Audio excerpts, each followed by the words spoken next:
اب میں آیت کا صرف ترجمہ عرض کرنے لگا ہوں کہ وہ 3 خوبیوں والا شخص اسوہ حسنہ پر عمل کرے گا اور کوئی نہیں کرے گا. اللہ کہہ رہا ہے،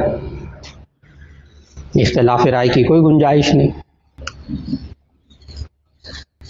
اللہ تعالیٰ نے ارشاد فرمائے لقد کان لکم فی رسول اللہ اسوۃ حسنہ، کہ تمہارے لیے اللہ کے رسول صلی اللہ علیہ وسلم میں بہترین نمونہ زندگی ہے. لیکن کس کے لیے؟ کس کے لیے؟ لمن کان یرجو اللہ، لمن کان یرجو اللہ، نمبر 1 جو اللہ سے امید رکھتا ہو، جو اللہ سے امید رکھتا ہو. اور جو اللہ سے امید نہ رکھتا ہو، یعنی اللہ سے مایوس ہو، اللہ کی رحمت سے مایوس ہو، وہ شخص کبھی اسوہ حسنہ پر عمل نہیں کرے گا، کبھی عمل نہیں کرے گا. لہذا وہ نوجوان جو خودکشی کی طرف جا رہا ہو، مایوس ہو گیا، ایف ایس سی میں پاس نہیں ہوا، میڈیکل میں داخلہ نہیں ملا، میرٹ میں آیا نہیں، والد صاحب کے پاس پیسے نہیں کہ جو پرائیویٹ میڈیکل کالج میں داخل کرا سکے، تو اور کیا رہ گیا، مارو اپنے آپ کو، خودکشی کرو، اور کوئی زندگی نہیں. یہ آج کل کا ماحول. نوجوان ہے، چاہتا تھا فلاں جگہ شادی ہو جائے، ماں باپ بھی چاہتے تھے، سب راضی تھے، بس ایسے حالات بنے جہاں چاہتا تھا شادی نہیں ہوئی، تو ختم کرو اپنے آپ کو، خودکشی کرو، مار ڈالو. کیا فائدہ پھر ایسی زندگی کا؟ جس لڑکی کو یہ چاہتا تھا ملی ہی نہیں. وہ جو میں چاہتا تھا وہ میری بات پوری نہیں ہوئی، لہذا یہ بندہ مایوس. لیکن اللہ تعالیٰ نے ہمیں قرآن مجید میں سکھایا کہ انسان بندوں سے مایوس ہو جائے کوئی بات نہیں، ماں باپ سے مایوس ہو جائے کوئی بات نہیں، گھر والوں سے مایوس ہو جائے کوئی بات نہیں، اولاد سے مایوس ہو جائے کوئی بات نہیں، اپنے ساتھی سے، اپنے کولیگ سے، اپنے تجارت میں شریک فرد سے مایوس ہو جائے تو کوئی بات نہیں. اس بندے کو اللہ سے مایوس نہیں ہونا چاہیے، اس بندے کو اللہ سے مایوس نہیں ہونا چاہیے. لا تیأسوا من رحمت اللہ فإنہ، اللہ کی رحمت سے مایوس مت ہو، کیونکہ اللہ کی رحمت سے مایوس صرف وہ ہوتا ہے جو اللہ کا انکار کرنے والا ہوتا ہے، جو اللہ کا انکار کرنے والا ہوتا ہے، اللہ کو نہیں مانتا، وہ اللہ کی رحمت سے مایوس ہوتا ہے. اور اگر انسان کی زندگی میں یہ بات موجود ہو کہ میں اگر اسوہ حسنہ پر عمل کروں، نبی صلی اللہ علیہ وسلم کے بتائے ہوئے طریقوں پر عمل کروں، تو ایسی صورت میں میرے لیے یہ مشکل ہوگی، یہ مشکل ہوگی، یہ آسانی ہوگی، یہ مشکل ہوگی. تو پھر اس انسان کو ایک آیت ذہن میں رکھنی پڑے گی، عسیٰ ان تکرہوا شیئا وہو خیر لکم. آج نہ اپنے جوان بچوں کو، چھوٹے بچوں کے اندر یہ مسئلہ نہیں ہے، مسئلہ یہ بڑے کے اندر ہے. سمجھدار باشعور کمائی کرتے ہیں، تب بھی اولاد کو نا بڑا سمجھانے کی ضرورت ہے. یہ والی جو آیت پڑھنے لگا کہ زندگی میں کبھی بھی اولاد پر مایوسی آنے لگے نا، سمجھدار اولاد، اور آپ سمجھتے ہو اب یہ ذرا آپ نے خیال نہ رکھا نا تو یہ ڈپریشن میں چلے جائیں گے،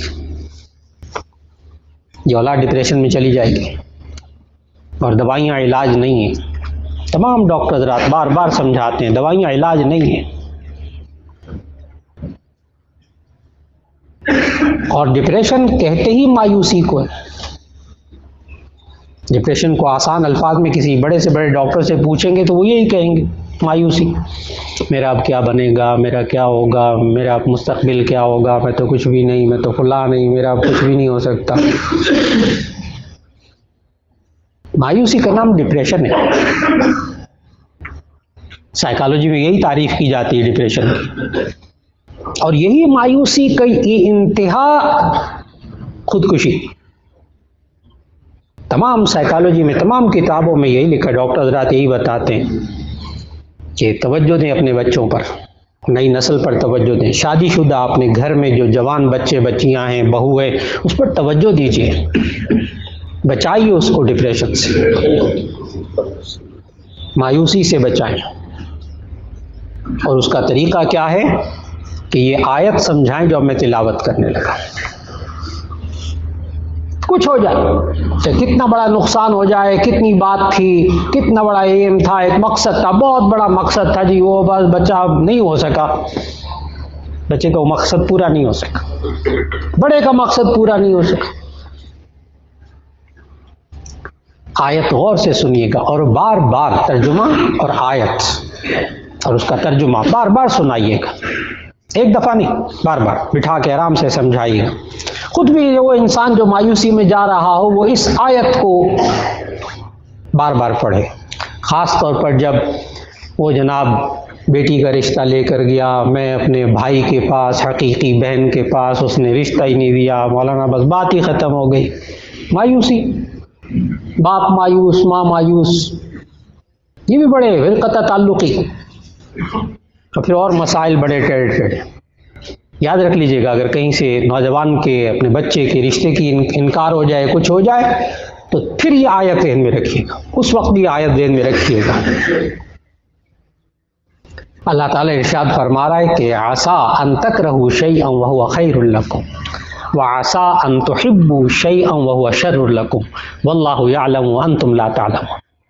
میں عرض کر رہا ہوں کہ اگر آپ اس آیت کو جتنا تلاوت کرتے رہیں گے اور اس کے ترجمے پر غور کرتے رہیں گے بیٹھے ہوئے، انشاءاللہ العزیز بات سمجھ میں آ جائے گی کہ اللہ نے کیا کہا ہے۔ سیدھی سی بات ہے، اللہ نے کہا ہے عسیٰ ان تکرہوا شیئا وہو خیر لکم، ہو سکتا ہے کہ تم کسی چیز کو ناپسند کرتے ہو اور وہ تمہارے لیے بہتر ہو، وَعَسَىٰ أَن تُحِبُّوا شَيْئًا وَهُوَ شَرٌّ لَكُمْ، ہو سکتا ہے تم کسی چیز کو پسند کرتے ہو اور وہ تمہارے لیے بری ہو، وَاللَّهُ يَعْلَمُ وَأَنْتُمْ لَا تَعْلَمُونَ، اللہ جانتا ہے تم نہیں جانتے۔ آپ نے کوشش کر لی، بچوں نے کوشش کر لی، سمجھائیے کہ کوشش کر لی، بالکل ٹھیک، کوئی بات نہیں بیٹی،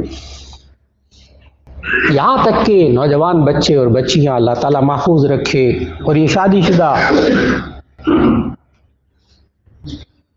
وہ جی میں نے نماز پڑھنی چھوڑ دی، کیوں نماز پڑھنی چھوڑ دی؟ وہ جی دیکھے نا جی میں ساری زندگی دیکھے نا جی میں سب کچھ کرتا رہا اور اب ایک کام تھا وہ بھی اللہ میاں نے نہیں کیا، میں تو اللہ میاں سے ناراض ہوں۔ نعوذ باللہ، استغفر اللہ۔ تو آپ نے کہہ دیا، صورتحال یہ ہے کہ نوجوان کے منہ سے یہ نکل رہا ہے، اس وقت نعوذ باللہ استغفر اللہ کام نہیں کرتا، اس پر تو اس کو واپس لانا ہوگا دین پر۔ فتویٰ بھی نہ لگائیے کہ تم کافر ہو گئے، مجھے دیکھو کیا کہہ رہے ہو، تم کافر ہو گئے، جاؤ تم جہنمی ہو گئے، لے جائے گا اپنے آپ کو جہنم میں خودکشی کر کے۔ اس لیے مایوس انسان کو بار بار یہ آیت سنانی ہوگی۔ بڑے سمجھدار لوگ مایوسی میں جب جاتے ہیں اور نبی صلی اللہ علیہ وسلم کی سیرت طیبہ پر عمل نہیں کر پاتے، کہ عسیٰ ان تکرہوا شیئا وہو خیر لکم، ہو سکتا ہے آپ کسی چیز کو ناپسند کرتے ہوں اور وہ آپ کے لیے خیر ہو، وعسیٰ ان تحبوا شیئا، ہو سکتا ہے آپ کسی چیز کو پسند کرتے ہوں، وہو شر لکم، وہ آپ کے لیے بری ہو، واللہ یعلم وانتم لا تعلمون، اللہ جانتے آپ نہیں جانتے۔ اب آپ کا یوں کہنا کہ اس کام میں بھی بیٹا خیر ہی ہوگی، ہم نے کوشش کر لی، اس میں بھی خیر ہی ہوگی۔ اور بہت دفعہ ایسا ہوتا ہے کہ یہ آپ اپنی زندگیوں میں ذرا غور کیجئے گا، کئی بار ایسا ہوا کہ ایک چیز چاہی نہیں ملی اور 2 3 4 سال 5 سال گزر گئے، پھر اس کے بارے میں حقیقت کھلی تو کہتا اچھا یہ ہمارا رشتہ نہیں ہوا، اللہ نے بچا لیا جی بس ہمیں، اب سمجھ میں آئیے، 4 5 سال بعد منہ سے نکل رہا ہے، اب سمجھ میں آئیے، اس وقت ایمان لے آتے کہ اسی میں خیر تھی، کہ اللہ جو کرتا ہے خیر کرتا ہے۔ ان اللہ لا یظلم الناس شیئا، اللہ تعالیٰ کبھی کسی پر ظلم نہیں کرتا، اللہ تعالیٰ کبھی ظلم نہیں کرتا، اللہ تو ارحم الراحمین ہے، وہ تو نہایت رحم کرنے والا ہے۔ نمبر 1 بات، اللہ تعالیٰ سے امید رکھتا ہو جو شخص، وہ اسوہ حسنہ پر عمل کرے گا، اور جو نا امید ہے وہ عمل نہیں کرے گا۔ نمبر 2، اللہ تعالیٰ نے دوسری خوبی جو بتائی کہ کون شخص اسوہ حسنہ پر عمل کرے گا، لمن کان یرجو اللہ والیوم الآخرہ، وہ شخص جو آخرت کے دن پر یقین رکھتا ہو وہ شخص اسوہ حسنہ پر عمل کرے گا۔ یہ ان تمام سوالات کا جواب ہے جو آپ سے معاشرے میں کوئی انسان کرے۔ یہ آپ نماز پڑھتے ہیں، کیا ملے گا؟ جی آخرت میں مجھے اس کا اجر ملے گا۔ یا اپنے بچوں کو دین پڑھاتے ہیں، آپ کو کیا ملے گا؟ جی اس کا اجر مجھے آخرت میں ملے گا۔ یا آپ اپنی بہن کی مدد کرتے ہیں، آپ کو کیا ملے گا؟ جی اس کا اجر مجھے آخرت میں ملے گا۔ آپ اپنے یہ رفائی کام کرتے ہیں اتنے سارا دن آپ اپنے آپ کو کھپاتے رہتے ہیں لوگوں کی فلاح و بہبود کے کام کے لیے، کیا ملے گا جی آپ کو؟ جی الیوم الآخر، آخرت کے دن مجھے اس کا اجر ملے گا۔ تمام سوالات، بے شمار سوالات ہیں کہ جی اللہ اور اس کے رسول صلی اللہ علیہ وسلم کے اس حکم پر عمل کر کے آپ کو کیا ملے گا؟ جی آخرت میں اجر و ثواب ملے گا۔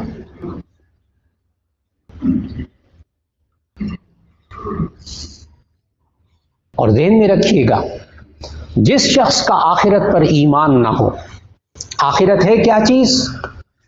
مرنے کے بعد وہ زندگی جس میں انسان کے اعمال کا بدلہ ملے گا، یہ آخرت کی تعریف ہے۔ مرنے کے بعد انسان کو اس کے اعمال کا بدلہ ضرور ملے گا، اسے کہتے ہیں آخرت، اسے کہتے ہیں عقیدہ آخرت۔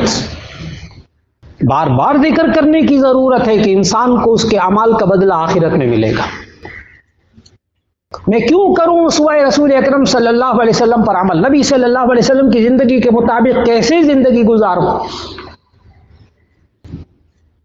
اور گھبرائیے گا نہیں، کیونکہ ہمارے معاشرے میں یہ جملے منہ پر آتے ہیں کہ جی اسوہ رسول اکرم صلی اللہ علیہ وسلم کے، نبی صلی اللہ علیہ وسلم کی زندگی کے مطابق زندگی گزاریں تو پھر اس معاشرے میں تو نہیں نام رہ سکتے۔ آخر ہم نے معاشرے میں بھی تو رہنا ہے نا مولانا، گھر میں بھی تو رہنا ہے، اپنے رشتہ داروں کے ساتھ بھی رہنا ہے، اپنے کاروبار کو بھی تو چلانا ہے۔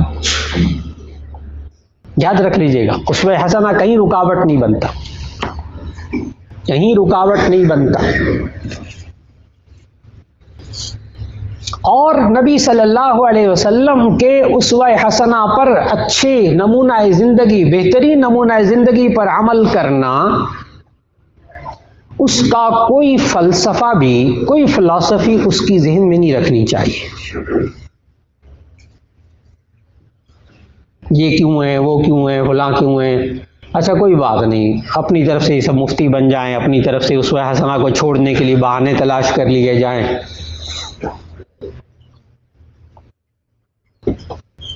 ایک صحابی کے ساتھ ایسا ہوا، نبی صلی اللہ علیہ وسلم نے پھر کیا کہا؟ ایک صحابی جا رہے تھے، جامع ترمذی کی روایت ہے، ایک صحابی جا رہے تھے راستے میں، تو ان کے جو تہبند ہے وہ نیچے زمین پہ گھسٹ رہی تھی۔ آپ حضرات کو معلوم کہ نبی صلی اللہ علیہ وسلم نے مردوں کو اپنی تہبند، اپنا ازار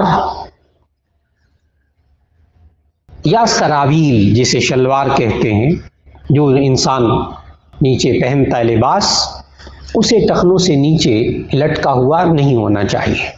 یہ نبی صلی اللہ علیہ وسلم نے سمجھایا، اور صحاح ستہ کی حدیثیں ہیں، عام زندگی میں بھی، صرف نماز نہیں، عام زندگی میں بھی۔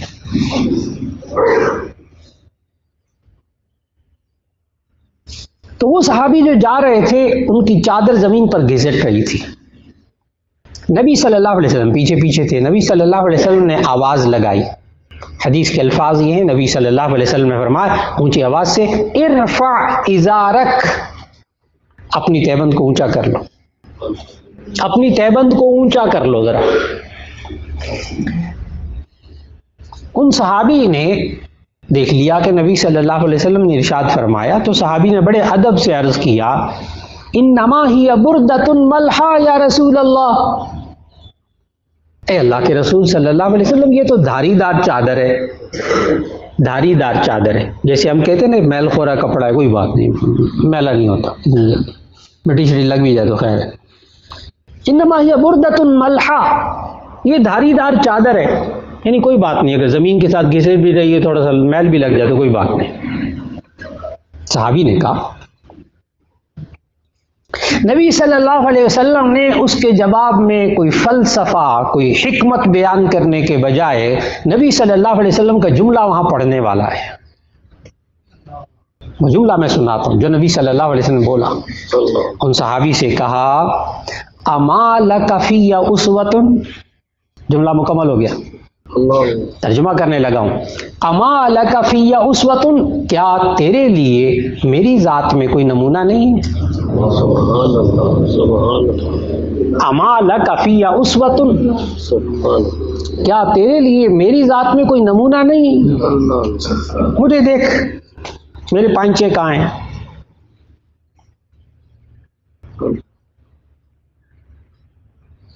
بالکل یہ نہ کہیے گا معاشرے کے اندر کہ اسوہ رسول اکرم صلی اللہ علیہ وسلم جو ہے وہ ہمارے معاشرے پہ فٹ نہیں ہوتا، ہمارے معاشرے کے مطابق نہیں، فیشن کے خلاف ہے۔ اب دیکھیں نا جی، مولانا اگر اتنی اونچی اونچی شلواریں کر کے پھریں گے تو لوگ عجیب نظروں سے دیکھیں نا، ہم کیسے جائیں گے آفس میں اس طرح؟ کیسے جائیں گے تقریبات میں؟ اب کیسے جائیں گے شلوار کو اتنا اوپر ٹانگا ہوا؟ بڑی حقارت سے کہیں گے، بڑی حقارت سے کہیں گے۔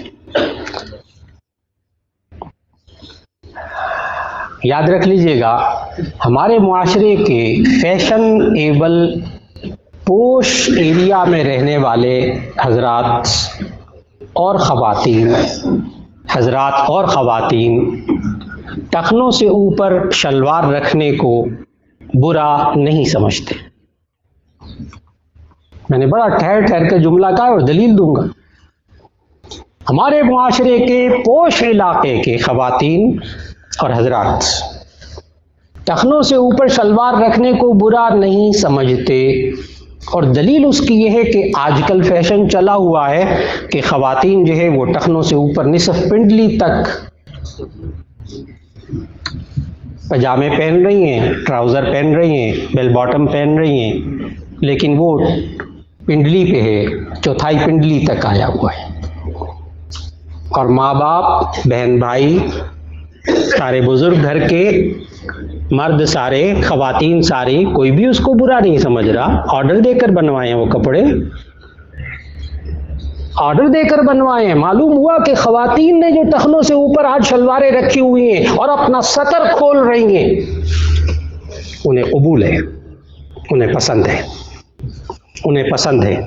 تو اگر آج ٹخنوں سے نیچے مرد اپنی شلوار کو پسند کر رہے ہیں اور ٹخنوں سے اوپر اپنی شلوار کو پسند نہیں کر رہے، تو میں کھل کر کہوں گا کہ یہ، بڑے ادب کے ساتھ کھل کر کہوں گا کہ یہ فیشن کی بات نہیں ہے، یہ نبی کی سنت کو پسند نہیں کر رہا،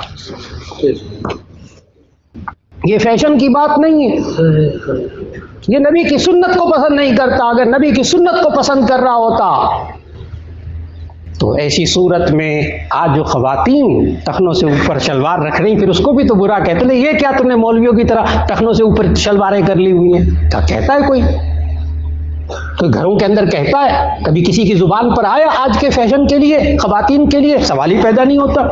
تو معلوم ہوا ٹخنوں سے اوپر شلوار کرنے میں اصل میں کوئی بات نہیں ہے۔ ہاں، اگر یہ انسان، اور یہ بھی ذہن میں رکھیے گا کہ بسا اوقات بعض حضرات ہوتے ہیں وہ ایک جملہ کہہ دیتے ہیں، کہتے ہیں مولانا آپ حضرات لوگوں کو تو کہتے رہتے ہیں کہ جی وہ ٹخنوں سے اوپر شلوار رکھنی چاہیے۔ میں اصرار کیوں کر رہا ہوں؟ صرف ایک مسئلے کو لے کر ابھی اس کی وجہ عرض کرنے لگا ہوں۔ آخر اسی پر کیوں توجہ دے رہا ہوں؟ اسی ایک مسئلہ نہیں ہے، پورا اسوہ حسنہ، اس پر قیاس کیجئے گا کہ آج معاشرے کے اندر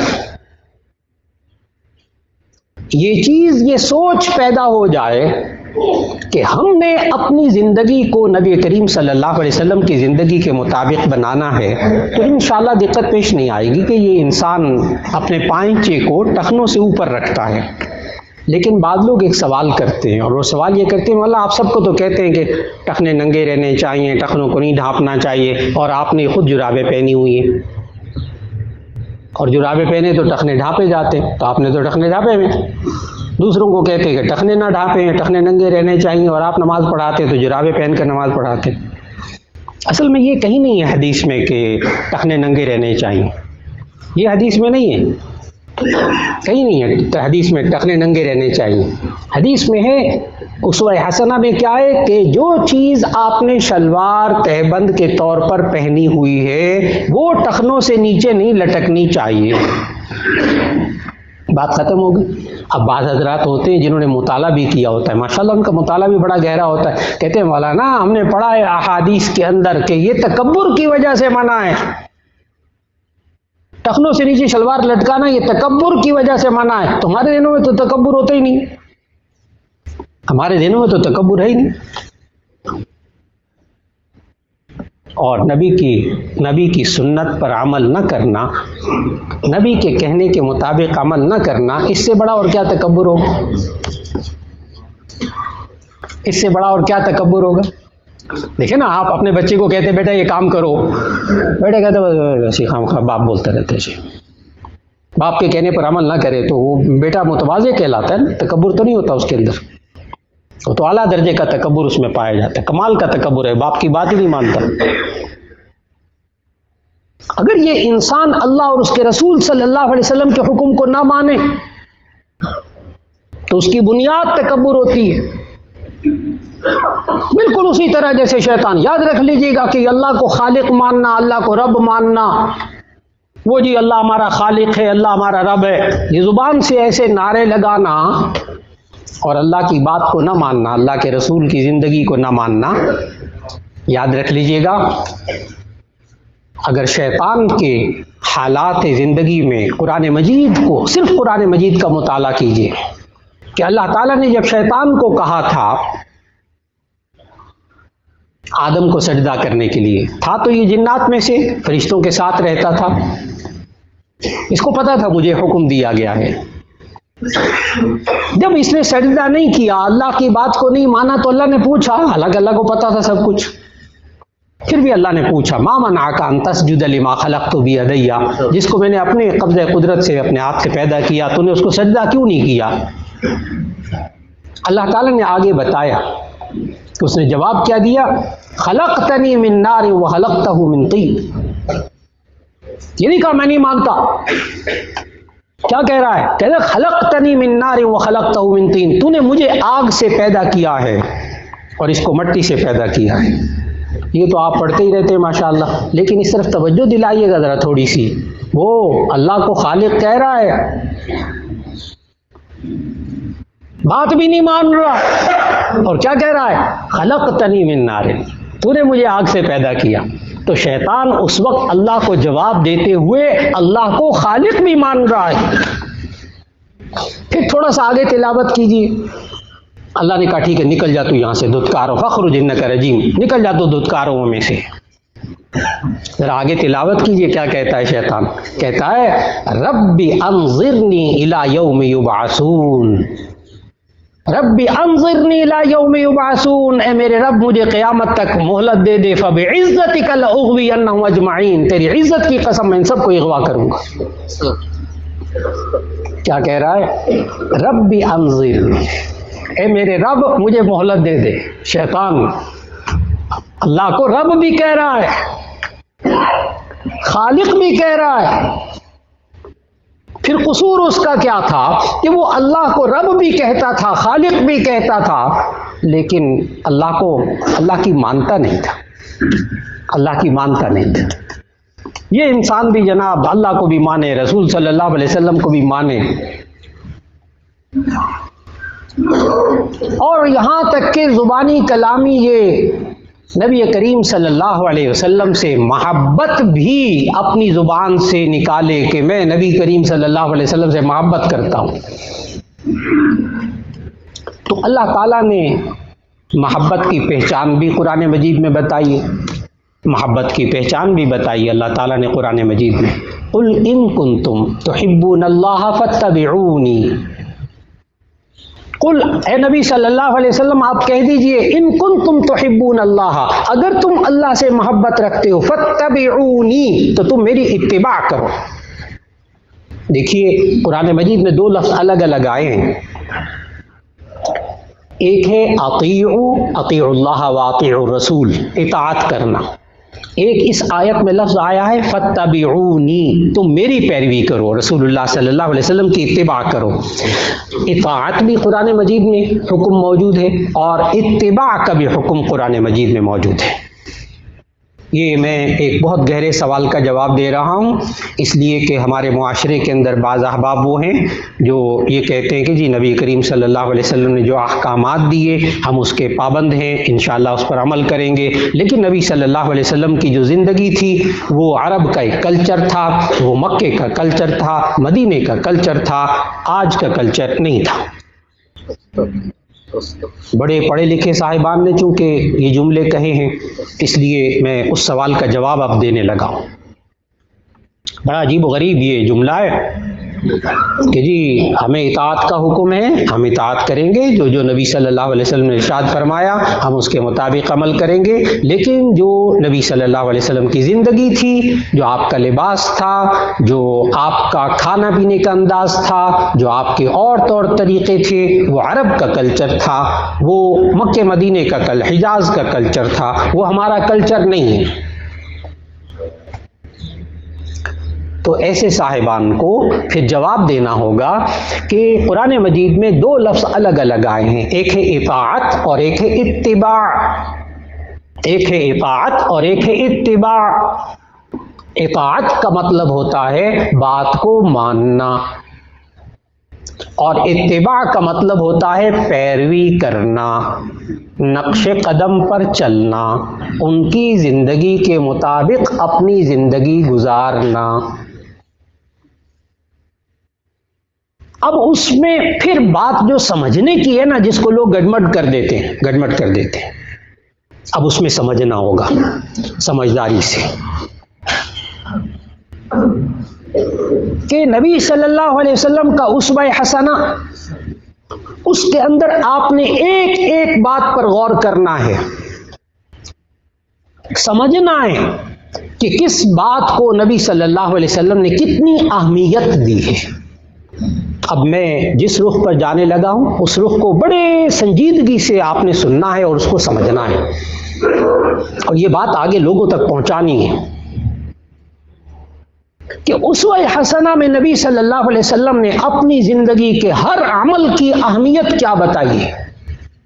کچھ اعمال ایسے ہیں جو کہ فرض ہیں، کچھ اعمال ایسے اسوہ حسنہ میں جو فرض ہیں، واجب ہیں، ان دونوں کو چھوڑنا گناہ کبیرہ ہے. جیسے فرض، نماز پڑھنا، روزہ رکھنا، زکوٰۃ دینا، حج کرنا اور کلمہ طیبہ کا اقرار، یہ 5 چیزیں انسان کے ذمے فرض ہیں. پھر نماز کو لے لیں، نماز کے اندر کل 6 فرض ہیں. اب بات کو میں جہاں تک لے جانا چاہتا ہوں، آپ حضرات نے اسوہ حسنہ پر کیا ہم اپنی زندگی میں عمل کر سکتے ہیں، اس کو بغور سمجھنا ہے اس چیز کو کہ ہم ہر ایک کی اہمیت کو سمجھیں، کیا فرض ہے کیا واجب ہے. جو فرائض ہیں ان کو سمجھنا ہوگا کہ اسوہ حسنہ میں کیا کیا چیز فرض ہے، اس کو نہیں چھوڑ سکتے جی، اس کو نہیں چھوڑ سکتے، اس پر لازماً عمل کرنا ہے. جو حرام چیزیں ہیں، جو منع کر دی ہیں اسوہ حسنہ کے اندر، ان حرام چیزوں سے بچنا ہے زندگی بھر. 2 باتیں ہو گئی. تیسری بات، اسوہ حسنہ میں جو چیزیں نبی صلی اللہ علیہ وسلم نے کی ہیں اور ان کی اہمیت بتائی ہے، اسے کہتے سنت مؤکدہ، اسے کہتے سنت مؤکدہ. آپ نے اس سنت مؤکدہ پر عمل کرنا ہے، نہ کرنے والا گناہ گار ہوگا. اس کی مثال دیتا ہوں. جیسے نبی صلی اللہ علیہ وسلم نے فرمایا کہ دائیں ہاتھ سے تم کھانا کھاؤ اس لیے کہ بائیں ہاتھ سے شیطان کھاتا ہے. تم دائیں ہاتھ سے کھانا کھاؤ اس لیے کہ بائیں ہاتھ سے شیطان کھانا کھاتا ہے. اب دائیں ہاتھ سے کھانا سنت مؤکدہ ہے، اگر کوئی شخص بائیں ہاتھ سے کھائے گا تو گناہ گار ہوگا.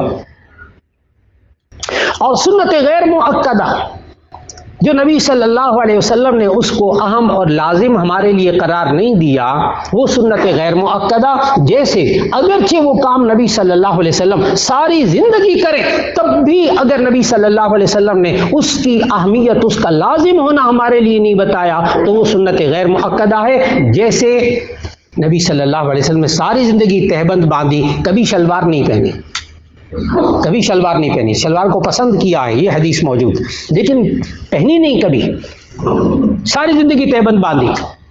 اب ایک بندہ ساری زندگی کبھی تہبند نہ باندھے، گناہ گار نہیں ہوگا۔ بات کو سمجھنا ہوگا، اسوہ حسنہ کی گہرائی میں اترنا ہوگا۔ کیا چیزیں ہمارے لیے لازم ہیں، کیا چیزیں ہمارے لیے لازم نہیں ہیں۔ اب تہبند ہمارے لیے لازم نہیں ہے، کوئی اختلافی مسئلہ نہیں ہے، باوجود اس کے کہ نبی صلی اللہ علیہ وسلم نے ساری زندگی تہبند باندھی۔ اس لیے ہمیں ایک ایک اسوہ حسنہ کو دیکھنا ہوگا کہ ہمارے ذمے یہ فرض ہے، واجب ہے، سنت غیر مؤکدہ ہے، کیا ہم چھوڑ دیں تو گناہ تو نہیں ہوگا؟ تو آپ کے لیے گنجائش موجود، ہمارے لیے گنجائش موجود کہ اس پر عمل نہ کریں، کوئی حرج کی بات نہیں۔ اس لیے اسوہ حسنہ کا گہرا مطالعہ کرنا ہوگا، اور آئندہ جمعوں میں انشاءاللہ اللہ تعالیٰ زندگی دے صحت و عافیت سے حاضری ہو تو اسوہ حسنہ کو سامنے رکھنا ہے کہ زندگی کے ہمارے ہر مرحلے میں نبی کریم صلی اللہ علیہ وسلم نے ہمیں کیا نمونہ زندگی دیا ہے۔ زندگی کے ہر عمر کے حصے میں، ایک بچپن میں کیا ہے، اس سے بڑے ہونے کے بعد کیا ہے، اس سے بڑے ہونے کے بعد کیا ہے، اس سے زندگی جو آگے بڑھتی جاتی ہے تو اسوہ حسنہ کیا ہے۔ ایک ایک باریک باریک بات کے بارے میں انشاءاللہ اللہ تعالیٰ توفیق دے تو اسوہ حسنہ کو سامنے لانا ہوگا سیرت طیبہ سے، قرآن و سنت سے، اور ساتھ ساتھ یہ بھی بتانا ہوگا کیا ضروری ہے، کیا ضروری نہیں، کیا لازم ہے، کس کو چھوڑا جا سکتا ہے، کس کو نہیں چھوڑا جا سکتا۔ اللہ رب العزت ہمارے ذہنوں میں یہ وضاحت دے دے، اور پھر نبی کریم صلی اللہ علیہ وسلم کے اسوہ حسنہ کے مطابق آج ہم اپنے گھروں کو، اپنے گھروں کے ماحول کو اللہ تعالیٰ بنانے کی توفیق عطا فرما دے۔ وآخر دعوانا ان الحمد للہ رب العالمین۔